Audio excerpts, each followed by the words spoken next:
Welcome to Lingala Institute. My name is Jonas Lusa. This video is here to remind you that Lingala is a tonal language. For example, kokoma is to arrive. Kokoma is to write. Kokoma is also to get the point.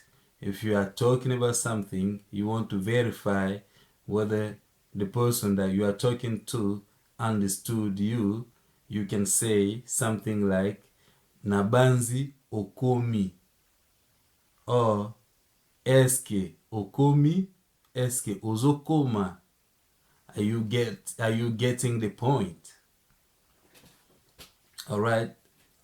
Kokoma, to arrive. Kokoma, to write.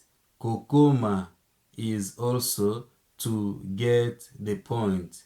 That's a bit slang, but you know, many people use it. You're supposed to be understanding these idioms.